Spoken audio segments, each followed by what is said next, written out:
next and final speaker before lunch is Dr. Russ Altman. He's a very famous guy, and lots of us know about him and his work. And he's going to talk today about big data in medicine, and in particular from genomes to populations. It should be very interesting. Thanks very much. Good to see you. So many of you may know that we had a big data in biomedicine meeting at Stanford last week. So this is really an exciting topic, and it's great to see all the activity at campus. I didn't speak at that conference because I was one of the co-organizers, but it was a huge success, and I think we're going to try to do it every year, certainly next year. So if you can't get enough of biomedicine applications in particular, I welcome you to that next May around the same time. And you know, there is an explosion in biology and medicine right now in available data. It comes from a couple of sources. I think the two extremes would be at the molecular level, our ability to sequence the genome, get all of the DNA bases. Each genome of DNA is about 6 billion bases, so that's not, you know, that's not very big data, but it's very complicated data, and for most biologists and for most physicians, it is very big. So I think one of the things I'll dispense with right away is that the absolute numbers in most of biology and medicine are not at the petabyte level that you're sometimes thinking about for other big data. We're often thinking about gigabytes or terabytes that are just extremely challenging because of the complexity of the data. So I'll apologize if this is only small or medium-sized data. So we have the molecular sequencing technologies. We can now sequence a genome for $1,000. I have my genome on a hard drive. Haven't had time to look at it yet. I started a company to do that, and then they told me that for security reasons, they didn't want to touch my genome because it might violate privacy. So I still have my genome sitting on my desk, even though I started a company to interpret it. At the other end of the scale is the increasing ability to have electronic medical records and access to them for what we call secondary use. That is, the main use is for your doctor to have the information to make decisions about your health care. That's the primary use. The secondary use is for people like me to grab that data, aggregate it, and try to do machine learning discovery on it. And with both the Bush administration and the Obama administration, there's been a huge push to deploy electronic medical records. If you have a doctor, there's a good chance that they will shake their head and be irritated by this because it has disrupted the workflow of doctors in terms of having to use electronic medical records. But I really believe that that transient in the switchover will, in the long term, pay off with a much better ability to instrument the healthcare system. You know, great engineers say if you can measure it, then you can intervene. And for the last 100 years, we haven't been able to measure healthcare, so the chances of meaningfully intervening have been zero. And so with the electronic medical record and other large data collections, I think we'll then be able to really think about healthcare and kind of get the costs under control while not having quality suffer, and in fact, hopefully having quality improve. Then there are other sources of data like social media. And patients are actually putting amazing amounts of information about their own health on the web. And I'm aware of efforts. So for example, people tweet their drugs. I don't know if any of you tweet your drugs. I'm on atenolol and I'm having a bad day because it's making me sleepy. Believe it or not, people do that at the rate of tens of thousands per week or per month. And believe it or not, the U.S. Food and Drug FDA administration has a social media office that is actually watching those tweets and Facebook postings to look for signs of adverse events of drugs that might not have been recognized early in the approval process, but then become clear when you release a drug and millions of people start taking it. And there was a very exciting talk by the basically the director of information science at the FDA, who was quite both enthusiastic and impressive in some of the things that are going on at the FDA. And in fact, I think most of these talks either are or will be posted. So I just want to tell a story. So I am a physician. In the state of California, I could prescribe you medications if we had a therapeutic relationship. And here's a pill bottle, just to remind you that that's what the pills come in. And I just want to tell you a story that's kind of typical of the kinds of things that are happening in biomedical informatics and biomedical data science with the use of these big data sources. And it all starts with my student, who's now a professor at Columbia, but this was a few years ago. He came to me and he said, Russ, I want to study, I want to do something with big data and with machine learning. And I said, well, the Food and Drug Administration releases all reports of side effects of drugs that come into them. So they have a reporting system, the FDA Adverse Event Reporting System, where doctors, pharmacists, companies, drug companies, or even patients can make reports that say, they give their sex, male or female, their age, all the drugs that they were on when some adverse event happened, what the adverse events were, using a controlled terminology to make it kind of manageable, and what the background diseases are that the patient has. And they release about 250,000 of these every quarter. They get there is certainly way more actual adverse events that are happening, but we capture 250,000 through these various mechanisms. And they've been doing this for years. So there are millions of these reports available. And most epidemiologists consider them absolute junk and noise because they are not controlled. We don't know. Sometimes you can have double reporting if both the doctor and the pharmacist gets an interesting case. They'll both report it. You'll have a duplicate. So the typical, I probably don't need to tell this part, the typical state of big data where it's not really very carefully curated or connected. But Nick wanted to do something. I said, okay, let's do something. And he said, I think we can perhaps pick up drugs that will alter glucose. So when you have altered glucose, one of the things that can happen is diabetes, and there's a plague of diabetes. And he said, I wonder if any drugs change glucose levels that we don't know about. So I said, okay. And so he went into this data set, and he looked at it, and he thought, and he came up with a pretty good machine learning algorithm that, so what it took as input were reports He built a machine learning algorithm to try to identify drugs that change glucose. And the way he did that is he did a supervised machine learning method. So he took drugs that doctors know change glucose, and he took those, and he took all the side effects that had been reported in millions of cases. And then he took drugs that were fairly confidently known not to change glucose, and he looked at all of their side effects. And then he did a very simple differential. What's the different side effects that it would be able to explain that separate the glucose-changing drugs from the non-glucose-changing drugs? And he came up with a classifier with only 7 side effects. Things like paresthesia, which is a kind of a funny, nervous feeling, like tingling. Sleep problems, depression. There were about 7 of them. And he brought it into me and he said, Russ, look at this. I can find glucose-changing drugs with 93% accuracy. And then I said, Nick, that's great, but guess what? Doctors know which drugs change glucose, and that's not that interesting. And so, he was a little downcast because he showed me this beautiful, the area under the curve of his prediction was like 94%, very good predictive capability. But I said, every one of these positives that you've predicted, we all know them. So, and he said, but he's smart. He said, Russ, I thought you would say that. So I did another calculation. He said, I took that pattern of side effects and I looked at people who were on 2 drugs, where neither drug alone changes glucose, according to my other predictor, my predictor, but together they seem to have a signal for increasing glucose or decreasing, changing glucose. I said, oh, well, that could be interesting. So the idea was 2 drugs that in synergy together cause a problem that either one of them alone doesn't cause. I said, okay, that is interesting. And he whipped out the results. He had already done it because he knew that the first thing wasn't going to be that interesting to me. And I looked, and he had 4 pairs of drugs that had scored very significant signals. And I'm not talking about the technical details, but this is published, and you can read about it. But what caught my eye was 2 drugs that are used a lot. One is called paroxetine or Paxil, which is an antidepressant. And the other one is called pravastatin or Pravachol, which is a cholesterol drug. Neither of which have got a signal in his data mining, nor are they known in the medical literature to change glucose that much. But they seem to have a very strong signal.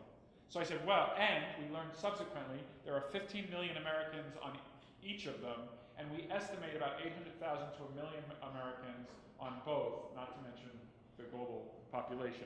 So I said to him, I said, well, and even I prescribed those. And so I said, well, if that's real, That's pretty cool and pretty interesting, but I'm afraid that nobody will ever believe your machine learning mumbo-jumbo on a data set that is roundly agreed to be filled with noise and not that interesting.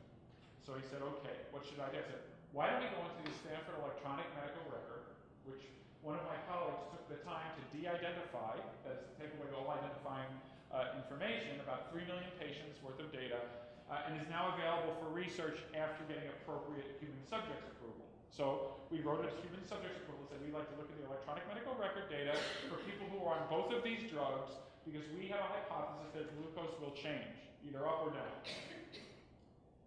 It was a win-win, by the way, if it was up or down. If it was glucose up, then we had discovered a side effect that could be very significant in the setting of this epidemic of diabetes.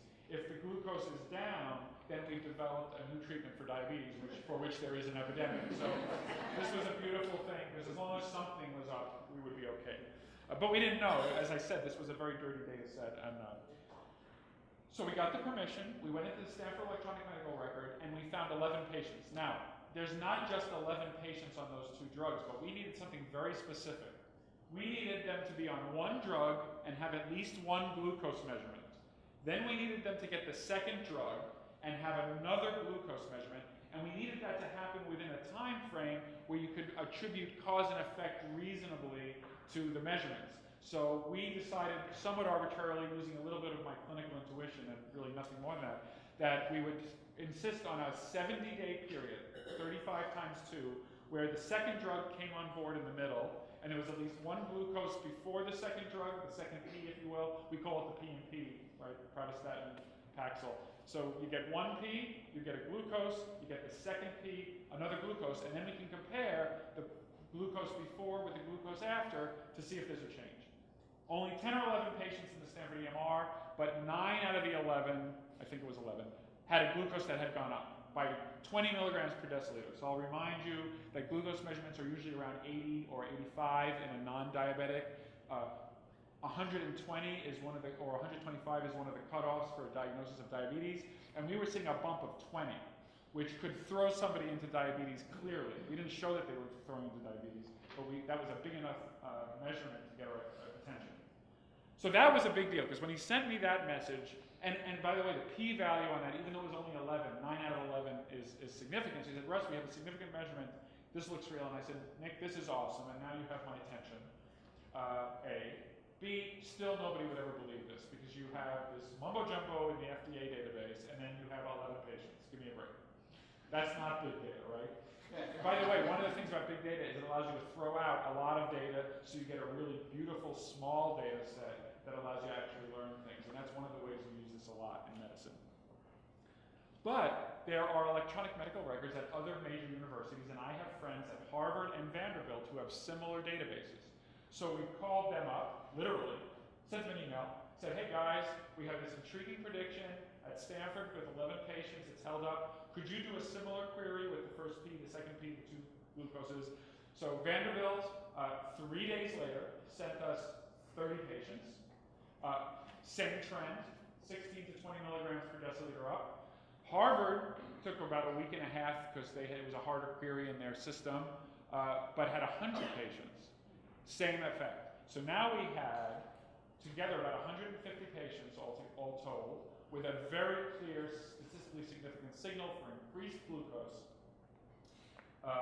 And we wrote a paper. And we said, and it was also 3 geographically disparate places, so that was a good story as well. And we wrote a paper for a journal called Clinical Pharmacology and Therapeutics, saying, by doing this data mining, we think we have found a serious new side effect of drugs. This occurs only for the pair together. We estimate 800,000 to 1 million people on these 2 drugs, and some proportion of those might be thrown into diabetes unnecessarily because of this interaction. Interestingly, we did go back to the data sources. These are both members of classes. So pravastatin is a member of the statin class. You may have heard of other statins like in fact, if you watch TV or even do anything, atorvastatin, simvastatin. There's a lot of these statins. Lipitor is, for example, a statin.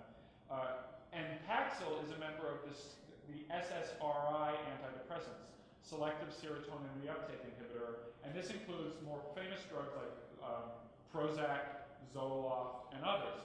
So it was not a class effect. That is to say, it wasn't that if you pick a statin, it's not trivial. Mice are little and they like food, they don't like pravastatin or Paxil.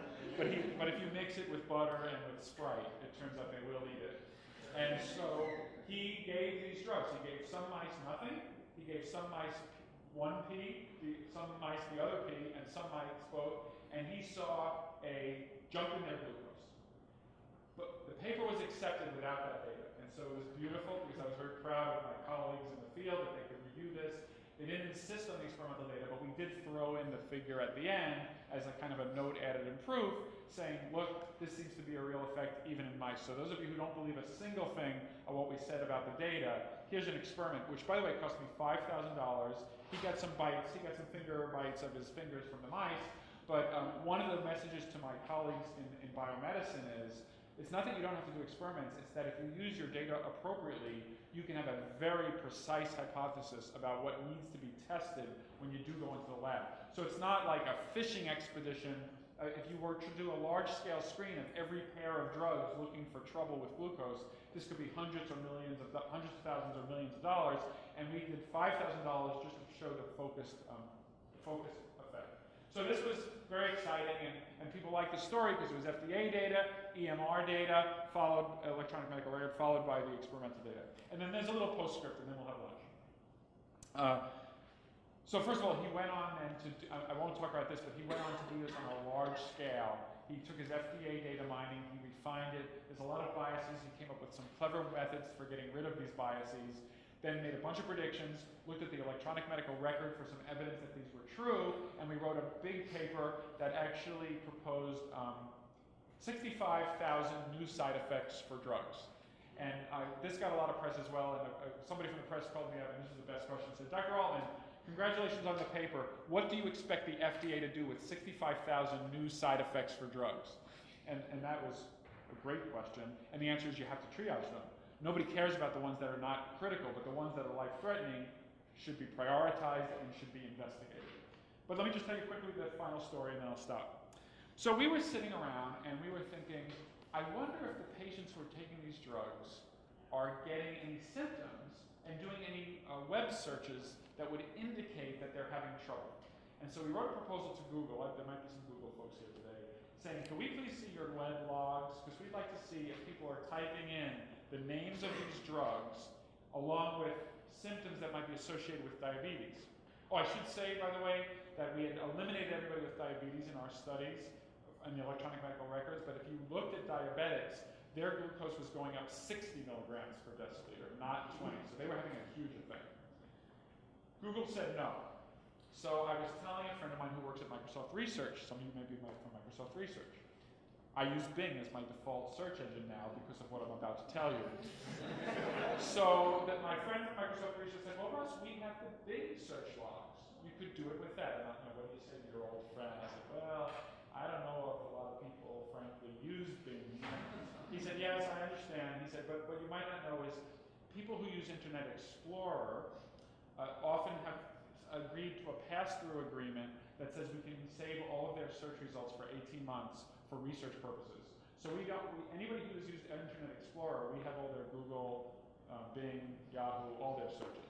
So I said, oh, now you're talking. So this is what we did. We listed 50 words that we could imagine might be related to diabetic type symptoms. So basically using our medical background, hyperglycemia, high glucose, other things that are associated with diabetes that's out of control, like fatigue, the paresthesia that I mentioned. We have 50 words that we think of them as diabetes type words. Then we looked at search logs. By the way, we had the IP addresses so we could watch people over time. And so we looked at the following. We looked at people who had searched for one of the P's in a 3-week period and the occurrence of diabetes words in their searches during that 3-week period. Then the other P. Then people who didn't type either P, but what was their baseline rate of searching for diabetes. And then people who had typed specifically pravastatin and paroxetine, and then their rate of using diabetes words. And it turns out that when people typed in both of those two drugs into a search, then the chances that they typed in diabetes words was a 5x, 3 to 5x what it was at baseline for the other two. So we wrote this paper saying patients are telling us what their side effects are through Google searches. We brought this to the attention of the FDA, who in their social media office is now working with Microsoft, and I think they've also made approaches to Google to say if we can get the search log, we can do surveillance, pharmacovigilance it's called, for newly released drugs to see what kinds of things are being reported on the web. So this is just my story. Now we can go to lunch in a second, but it's a great story for the biomedical domain because it shows how any single data source may or may not be compelling, but when you do these integrated analyses over many data sources, it becomes a very compelling story, and even the mice back it up. So I think I'll stop there if we have time for questions. Thanks very much.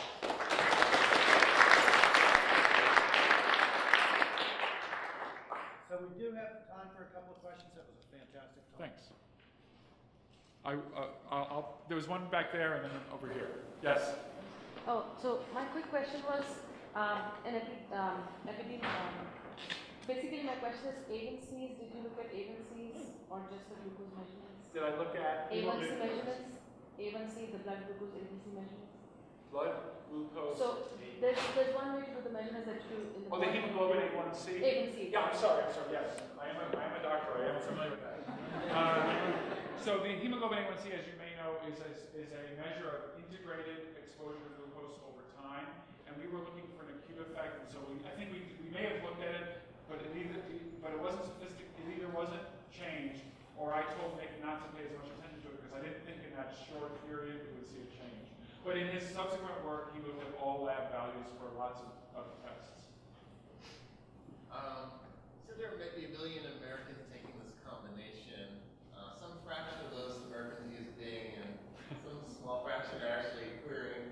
So was the signal stronger? How did the signal compare from the search data versus the EMR data? I think the EMR data was obviously much more specific and stronger, and the search data, I think it's fair to say we needed to have the hypothesis for this to show up. If you did a blind multiple hypothesis testing, let's look at all pairs of drugs for glucose bumps, I think your multiple hypothesis testing correction would have made this particular one not significant. But since we were going in with one hypothesis, which was the only one that we tested, then that difference was quite significant. So this is very important because the first response from the FDA guys was, oh, we should do this for all pairs of drugs. And I said, well, be careful about doing that because your statistical issues that come up in the setting of these large-scale hypothesis testing can be very bad. So much better to use this as a confirmatory source after the hypothesis has been made, and then the statistics work out better. Now, the folks at Microsoft have gone on to create a dashboard and to improve the method, so they are able now to get separate signal, a little better signal separation. But nonetheless, I think that if you can generate the hypothesis from an outside source, it makes the web logs more powerful. Yes? There's a lot of popular drugs that are good today, and 20 years from now we find out that they're bad as worse. So should we use this kind of methodology for all these popular drugs? Great point. So both of these drugs were off patent, just to agree with you. So his question was, it's not just new drugs. We often learn things about drugs years after they're released. And in this case, both these drugs were off patent. I was worried about that because I was worried that we were giving really bad news and that some drug company would come after us because we were cutting into their profits. But fortunately, these are all generics now and the profits aren't as affected. But yes, we believe that there's a treasure trove, in a reverse sense, of side effects of drugs that have not been recognized and that we can uncover. And that's what this second paper did with the 65,000. Most of them were old drugs. I should say that there's also some positive here. It is also possible that combinations of drugs work together to do good things, and this is called drug repurposing, where we take existing drugs and notice that side effects could be beneficial. So as I said before, we were hoping that a pair of drugs might actually lower glucose, and then therefore we would have a new treatment for diabetes. That wasn't the case for these two, but there have been examples of drugs that have been discovered to be even better at something else than the reason they were initially developed. For example, those of you who might know Rogaine, the hair drug, that was actually initially developed as a blood pressure medicine. It was a lousy blood pressure medicine. They canceled the trial, but all the men in the trial called up and said, do I have to give the drug back? And they said, why are you even asking? And they said, because my hair is looking great since I've been in this trial. And then there's many cases of this. And so we're hoping to kind of systematize the search for better uses of all drugs, or better uses of combinations of drugs that together do something that individual drugs don't do. One more question? Okay, well, in that case, we'll wrap it up. I think we're going to do a few certificates here. Good.